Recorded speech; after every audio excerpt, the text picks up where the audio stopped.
Hello viewers, இன்னைக்கு நம்ம பார்க்க போறது One Piece episode 349.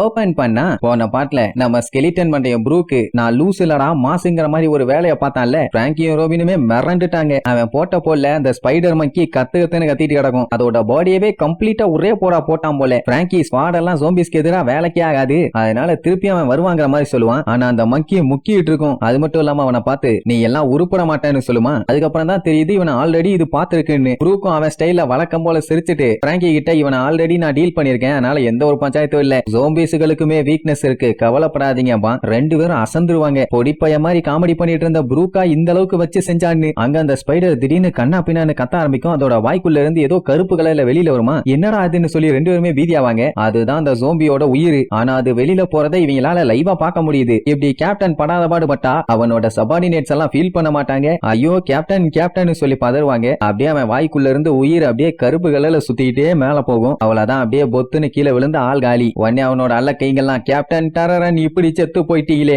உங்களை இப்படி பண்ண அவங்கள நாங்க சும்மாவே விட மாட்டோம் அப்படி அப்படின்னு தொண்டைகளே ஏத்துவானுங்க. பிராங்கிக்கு ஒண்ணு மட்டும் தான் புரியல, அவன் கொஞ்சம் கூட அசையவே இல்ல. ஆனாலுமே அந்த ஸ்பைடரை போட்டு தள்ளிட்டான். எப்படா பண்ண, ஹவ் இட் இஸ் பாசிபிள்னு கேட்டா நான் அதை பியூரிஃபை பண்ணேம்மா. பிராங்கிக்கு ஒரு அளவும் புரியல. இங்க அந்த எலிமூஞ்சிங்கெல்லாம் ப்ரூக்க பார்த்து பதறுவாங்க. இவன் தான் அந்த ஹம்மிங் ஸ்வாட்ஸ்மேன், அதுல எந்த ஒரு சந்தேகமும் இல்லன்னு. ஆக்சுவலா 5 வருஷத்துக்கு முன்னாடி இவன் இந்த த்ரில்லர் பார்க்கையே ஒரு வழி பண்ணிட்டானாமா. அதனால இவனை நம்மளால எல்லாம் எதுவும் பண்ண முடியாது, இந்த மேட்டரை மாஸ்டர்ட்ட போய் உடனே சொல்லணும்னு குடு குடு குடு குடு குடுன்னு அங்க இருந்து ஓடிடுவாங்க. அப்ப ப்ரூக் இருந்துகிட்டு அட இந்த ஸ்பைடர்ஸ் எல்லாருமே பிசிக்கல் அட்டாக்ல ரொம்ப ரொம்ப ஸ்ட்ராங்கா இருப்பாங்க, ஆனா ஃபயர் யூஸ் பண்ணா உடனே காலி ஆயிருமானா. சரி ரைட்னு அந்த வெப் மேல நெருப்பை யூஸ் பண்ணுவான், உடனே கரைஞ்சிரும். ஓ இதான் விஷயமானு அப்புறம் தான் மேட்டரே புரியுது. சரி ரைட் அவங்கிட்ட லூஃபியும் மத்தவங்களையும் கடத்திட்டாங்கல்ல, அந்த மேட்டரை சொல்லுவான். இப்ப என்னன்னா ப்ரூக்கு இந்த ஐலாண்ட பத்தி கொஞ்சம் நாலேஜ் இருக்குது. சோ இவன் ஹெல்ப் பண்ணனா லூஃபியும் மத்தவங்களையும் ஈஸியா காப்பாத்திடலாம்ல. அவனுக்கு அதெல்லாம் ஓகே தான், ஆனா எங்க இருந்து ஸ்டார்ட் பண்ணுவோம் தான் தெரியலையாமா. அப்படி நம்மளுக்கு அவங்க பிடிச்சிருந்தாங்கன்னா நம்ம ரொம்ப லேட் பண்ணிட்டோம்னு அர்த்தம்.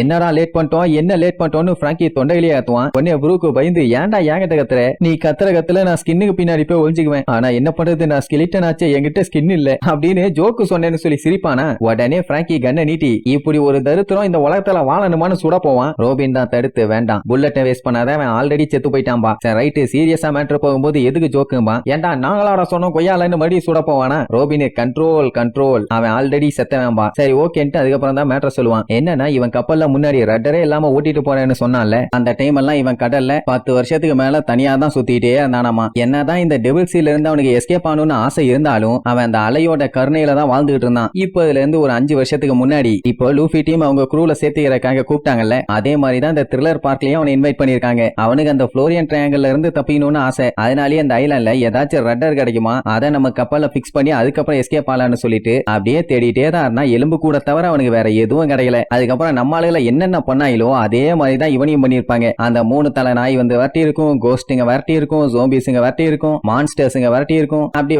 வரட்டி இவனை பிடிச்சி இந்த பில்டிங்க்கு கொண்டு வந்திருப்பாங்க. அப்போ உள்ளுக்குள்ள பார்த்தா மார்ஷியல் ஆர்ட்ஸ் டான்சர் ஒருத்தனை பிடிச்சி வச்சிருப்பாங்க. அதே நேரம் பக்கத்துல இருக்க சவப்பட்டியில பயங்கரமா ஸ்டிச் பண்ண ஒரு பணம், அதோட பேரு மரியோ. அதுக்கப்புறம் பெரிய சைஸ்ல ஒருத்தன் வந்தானாமா, அதான் அந்த மெயின் வில்ல பையன். அவனோட ஷேடோ எடுத்துட்டான். அதை என்னால நம்பவே முடியல, என் 2 கண்ணால பார்த்தேன். ஆனா மேட்டர் என்னன்னா எனக்கு நிஜமா கண்ணே இல்லையேன்னு சொல்லி விழுந்து விழுந்து சிரிப்பான். ஜோக்கு சொல்லானாமா. பிராங்கிக்கு கடுப்பு தான் ஆகும். ரோபின் அட அவன் இஷ்டத்துக்கு சொல்லட்டும், ஃப்ரீயா விடும்பா. ஆனா அந்த டைம் டம்மு டம்மு டம்மு டம்முன்னு பயங்கரமா சுடுற சவுண்ட். வேற ஒண்ணும் இல்ல, பிராங்கி கண்ணா பின்னான்னு ப்ரூக்கு சுட்டு தள்ளிட்டான். இன்னும் ஒரு கதையை சீரியஸா கேட்டுட்டு இருக்கும் போது சீரியஸா சொல்லணும், எலும்பு கூட்டும் மண்டே காமெடி பண்ணிட்டு இருக்கான். கடுப்பாகுமா இல்லையா அவனுக்கு. சரி சரின்னு அதுக்கப்புறம் கதையை அப்படியே கண்டினியூ பண்ணுவான். என்னன்னா ஷேடோவா அவங்கிட்ட இருந்து எடுத்தான்ல, அதை கொண்டு போய் அந்த மரியோங்கிற டெட் பாடியில வைப்பான். அவ்வளவுதான், அந்த டெட் பாடி மூவ் பண்ண ஆரம்பிச்சிருச்சு. அதுவும் எப்படி அந்த மார்ஷியல் ஆர்ட்ஸ் டான்சர் மாதிரியே அதுவும் டான்ஸ் ஆடுது. அது எப்படா பாசிபிள் முட்டா பையன்னு கேட்டா, ஷேடோஸ் தான் நம்மளோட 2வது சோலாமா. அது எப்பவுமே நம்ம கூடவே தான் இருக்கும். நம்ம மூவ்மெண்ட் நடக்கிறது அப்படி இப்படின்னு எல்லாத்தையுமே அது அப்படியே ரிஃப்ளெக்ட் பண்ணும். உங்க ஷேடோவும் அதே மாதிரி தான், டவுட்டே வேண்டாமா. பிறப்புல இருந்து இறப்பு வரைக்கும் ஷேடோஸ் கூடவே இருக்கும். உங்க மூவ்மெண்ட் எல்லாமே அதுக்கு நல்லாவே தெரியும். இது எல்லாத்தையுமே அங்க பல்கா ஒரு மூதேவி இருக்கான், அவன் தான் பண்ணிட்டு இருக்கான். சொல்ல போனா அவன் தான் கடலோட 7 வார்லார்ட்ஸ்ல ஒருத்தன், பேரு கெக்கோ மோரியா. அவன் டெவில் ஃப்ரூட்டை சாப்பிட்டு இருக்கான், அதுக்கு பேரு ஷேடோ ஃப்ரூட்.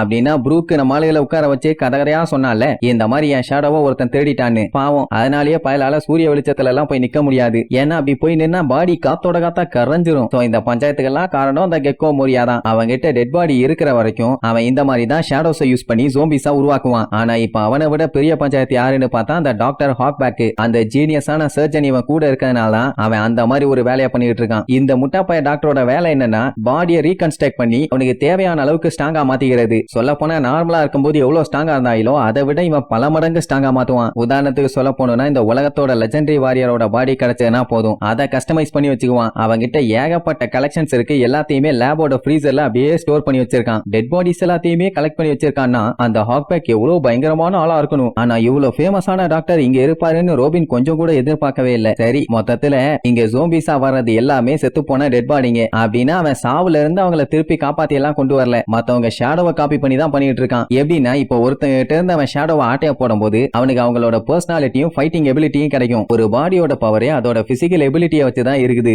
அப்படி இருக்கும்போது ஒரு ஸ்ட்ராங்கான பிசிக்கல் எபிலிட்டியும் ஸ்ட்ராங்கான பாடியும் ஒன்னா சேர்ந்துச்சுன்னா அந்த ஜோம்பி பயங்கர ஸ்ட்ராங்கா தானே இருக்கும். அந்த வேலையை தான் இப்ப எல்லாத்துக்குமே பண்ணி வச்சிருக்கான் அந்த கிறுக்கு பையன். அதான் ஜோம்பிஸ் எல்லாம் அவ்வளவு பயங்கரமா இருந்திருக்காங்க. அந்த மொரியா பயலுக்கு ஆள் தேவை. அதனால ஷேடோஸ் எல்லாம் புடிச்சு அடுத்தடுத்து ஆள் சேர்த்திட்டு இருக்கான். அப்படின்னா இவங்களை ஃபாலோ பண்ணி அவன் வரத்தானே செய்வான். மொரியாவோட உண்மையான பிளான் என்ன? ஜோம்பிஸை உருவாக்கி அதுங்க எல்லாமே இவனுக்கு கீழே கட்டுப்பட்டு இருக்கணும். அப்படின்னா காலம் பூரா பவர்ஃபுல் வாரியராகவே இருக்கலாம்ல. மொத்தத்துல அவங்க ஷேடோக்கு அவங்க எபிலிட்டி இருக்குது. இன்கேஸ் இவங்க ஷேடோவா அவங்க ஆட்டைய போட்டாங்கன்னா அவ்வளவுதான், அதோட சோலி முடிஞ்சு. யார்கிட்டயா இருந்து ஷேடோவை எடுத்த உடனே அவங்க மயக்கத்துக்கு போயிருவாங்க. அந்த டைமுங்கும் போது ஜோம்பிஸ் எல்லாம் கடல்ல இறங்கிருங்க. அப்படின்னா இப்ப நம்ம ஆளுகளுக்குமே பெரிய பஞ்சாயத்து தான். உடனே ஏதாச்சும் பண்ணணும்னு சொல்லி பிராங்கி எல்லாம் பதறுவான். ஆனா நம்ம பம்பரமிட்டாய் மண்டியம் ப்ரூக்கு ஒன்னும் பயப்படாத, இன்னும் டைம் இருக்குது, என்ன நம்புங்க, நான் உங்களை பத்திரமா கூட்டு போறேமா. அப்போ பிராங்கி கழுத மாதிரியே மூஞ்ச வச்சு உன்னை எதகடா நாங்க நம்பணும்னு கேட்பான். உடனே கதற ஆரம்பிச்சிருவான். ஐயோ என்ன போய் இப்படி சொல்லிட்டாயிலே, பல ஆண்டுகளா சோறு திங்காத எனக்கு சோறு போட்டவங்க நீங்க, உங்களை எப்படி நான் ஏமாத்துவேன்னு சொல்லி சுத்துன்னு சுத்துவான். ரோபினாலேயே தாங்க முடியல. சரி என்ன பண்ணுமோ சொல்லி தொலைங்கிற மாதிரி சொல்லுவான். அப்படியே கட் பண்ணி அந்த கெக்கோ மொரியா இருக்கிற இடத்த காட்டுறாங்க. அப்ப அவனோட அல்ல கைங்க 3 பேர் வந்துட்டாங்கன்னு கத்துவாங்க. யாரான்னு பார்த்தா பெரோனா, அப்சலம், அப்புறம் அந்த டாக்டர் ஹாக்பேக். அவங்க வந்த உடனே அந்த கெக்கோ மொரியா என்னைய கிங் ஆஃப் த பைரட்டா மாத்துங்க, நான் பயங்கர பவர்ஃபுல்லா மாறணும் பானா. ஓகே மாஸ்டர், உத்தரவுப்படியே செய்றோம் பானுங்க. அந்த டே முன்னாலெல்லாம் கிங் ஆஃப் த பைரட்டா மாற முடியாதான்னு ஒரு சவுண்ட். வேற யாரு? நம்ம லூஃபி தான். அவனை வச்சுட்டெல்லாம் கிங் ஆஃப் த பைரட்டா மாற போறேன்னு சொல்லலாமா? ஃபியூச்சர் கிங் ஆஃப் த பைரட்டே நான் தான்டா. பொய்யாலைகளா, முதல்ல என் கை தவுத்துறா பண்ணிப்பாயில. என் குரூ மெம்பர்ஸ் உசோப்பு, நமி, சாப்பர், சஞ்சி, ஜோரோ இவங்க எல்லாரும் எனக்கு திருப்பி வேணும். எங்க அவங்கள மறைச்சு வச்சிருக்க? எனக்கு என் குரூ மெம்பர்ஸ் வேணும் சொல்றா. ஆட்டு மண்டை, கழுத மண்டை, யானை மண்டைன்னு கத்துவான். ஹாக்பேக் பார்த்துட்டு ஓ இவன் தான் ஸ்டார் ஹேட் லூஃபியா அப்படின்னா இவன் கூட நிறைய சண்டை போடணும் போலையாம்பா. பெரோனாக்கு இப்ப சுத்தமா நம்பிக்கை போச்சு. இவனா வேர்ல்டு கவர்மெண்ட்டே எதிர்த்து நின்னு சண்டை போட்டான்னு. இப்ப இவங்களுக்கு என்ன ஒரு குழப்பம்னா இவன் எதுக்கு ஜெனரல் ஜாம்பி போற ஆர்மர் எல்லாம் போட்டு வந்திருக்கான்னு. இது என்னுடைய ஆசை கனவு லட்சியம், அதான் போட்டு பார்த்தேன்பா. அப்சலம்க்கு அங்க காண்டாயிரும். கொய்யால வந்து மாட்டிக்கிட்டு இந்த இடத்துல என்னோட ஆசை கனவு லட்சியம் அப்படின்னு 2 பேத்துக்கும் வாய் தகராறு. அப்பதான் அந்த கெக்கோ மொரியா சொல்லுவான், ஏகப்பட்ட பேர் என்கிட்ட கவுண்ட் சொல்ற, ஆனா இப்போதைக்கு நான் உன்னை 3வது ஆளா தான் பிடிச்சிருக்கேன். மிச்சவங்க எல்லாம் இன்னும் கொஞ்ச நேரத்துல வந்துருவாங்க. பிடிச்சவங்க பேரைய சொல்லுவான். பைரட் ஹண்டர் ஜோரோ, அப்புறம் ஒரு மஞ்சமாக்கான். அவனுக்கு போஸ்டரே தேவையில்லை, ஏன் தான் இப்படி அடிச்சிருக்காங்களோ தெரியலாமா. மஞ்சமாக்கான்னா கண்டிப்பா நம்ம சஞ்சியா தான் இருக்கும், இல்ல வேற யாராச்சும் சொல்றானான்னு பயங்கரமா யோசிச்சுட்டு இருப்பான். இதுல இன்னொரு மேட்டர் என்னன்னா அந்த குமஷியும் அங்கதான் இருக்குது. அப்படின்னா இவங்க 3 பேரும் அங்கதானே இருப்பாங்க. அவங்களுக்கு இப்ப ஷாக் என்னன்னா ஜோரோவும் சஞ்சியை மாட்டிட்டாங்களான்னு. ஆனா லூஃபியுமே மாட்டிட்டானே, எப்படி இவனுக்கு 3 பேரும் மாட்டினானுங்கன்னு ஒண்ணும் புரியல. மொத்தத்துல இவனுக்கு எல்லாம் ரொம்ப ரொம்ப மோசமான ஆளுன்னு தெரிஞ்சு போச்சு. அடுத்து இவங்க 3 பேர்த்தையும் தான் டார்கெட் பண்ணுவாங்க. அவங்க 3 பேர்த்துக்கு என்ன ஆச்சுன்னு அந்த ஹாக்பேக் ரிஸ்கி பிரதர்ஸ் கொடுத்து அனுப்பி விட்டானாமா. ஆனா இன்னும் குமஷி கிட்ட வந்து சேரல. அப்படின்னா அவங்க எஸ்கேப் ஆயிட்டாங்களாங்கிற மாதிரி பெரோனா கேட்பான். அப்ப குமஷி சொல்ல வருவான், அவங்க என் பாடிக்குள்ளதான் ஒளிஞ்சிருக்காங்கன்னு. ஆனா பெரோனா அதை கண்டுக்காம இடையில வந்து ஏன் தொலை பண்ற, நேரம் வாய மூடிட்டு இல்லன்னா வண்டியா திட்டுவேன்பா. அதனால குமஷியால சொல்ல முடியல. எங்க அப்சலம்க்கு என்ன காண்டாவுன்னா அந்த 3 பேரு கூட்டத்துல அவன் கல்யாணம் பண்ணிக்க போற பொண்ணும் இருக்கால. உடனே ஹாக்பேக் கிட்ட கத்துவான், எவ்வளவு தைரியம் இருந்தா கல்யாணம் பண்ணிக்க போற பொண்ணை நீ அடிச்சு பொட்டியில அடிச்சு பார்சல் பண்ணிருப்ப, இதுக்கப்புறம் அவளை தொட்ட நீ கெட்டன்னு கத்திட்டு இருப்பானா. அப்ப அந்த சென்றி உனக்கு எந்த ஜென்மத்திலயும் கல்யாணமே நடக்காதும்பா. ஹாக்பேக் புலம்பி தள்ளுவான். ஐயோ கொஞ்ச நேரம் வாய மூடிட்டு இருமா, எரியிற நெருப்புல எண்ணெய் ஊத்துறாளேன்னு சொன்னா டாக்டர் உனக்குமே இந்த ஜென்மத்துல கல்யாணம் ஆகாதும்பா. ஐயோ பேச்சிலேயே புல்லட் அனுப்பி கொள்றாளேன்னு புலம்பி தள்ளுவான். இங்க நமி, சாப்பர், உசோப்பு இவங்க 3 பேரும் அந்த குமஷி கிட்டே டவுட் கேட்பாங்க.